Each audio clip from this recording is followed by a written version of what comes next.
দেশে কত সুন্দর রসের হাড়ি, কতদিন ধরে খাই না, দেখলে জিভায় জল এসে যায়।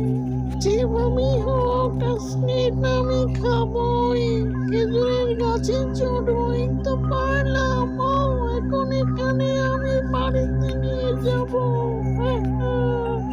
এই কথা বলার পর শিয়াল তার বাড়ির জন্য রসের হাঁড়ি নিয়ে যেতে থাকে এবং বলে, এই রস আমি একা খাবো না, বাড়ির সবাই মিলে এই রসটা খাবো।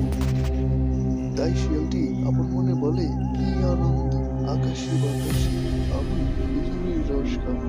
খেতে দাঁড়িয়ে বসে। পাশে একটি ছোট্ট শিয়ালিনীকে দেখা যায়। ছোট্ট শিয়ালিনী বলে, কি শিয়াল দাদা, তুমি কি খেজুরের রস তৈরি করে নিয়ে আসছো? কোথায় পাইছো? শিয়াল কাকু একটু দাও না, খেয়ে যাই। তখন শিয়ালটি বলে, আরে না, আমি খেজুর বহুদিন ধরে খেজুরের রস খাই না। আমি তো বাড়ি নিয়ে যাবো, বাড়িতে বসে সবাই মিলে খাবো।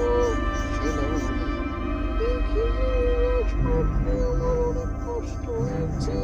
সেদিন পাহাড়ের হাওয়া এসে খেজুরের ঠেলার রসের ঠেলা অন্য সবাই না পারে এটাকে ধরেছে এবং আমি ওকে সরিয়ে যাচ্ছি।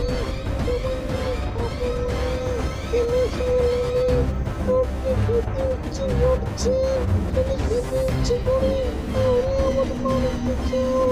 এরপর শিয়ালিনী বলে, না না, তাও খেতে না, আমাকে এখানে এখানে দেন, এখানেই খেয়ে নিই। শিয়াল কাকু, আমি ক্ষুধার্ত, আমাকে একটু দিয়ে যান, আমি বহুদিন হলে রস খাই না।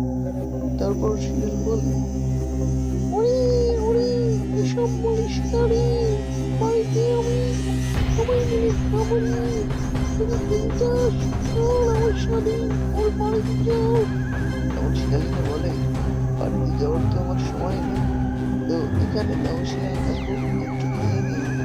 তখন আবার শিয়াল বলে, আরে না, আমাকে জঙ্গলে নিয়ে পরিবার থেকে যাবো, এখন আমি এগুলো বাড়িতে নিয়ে যাবো, কিছু মনে করিস না রে।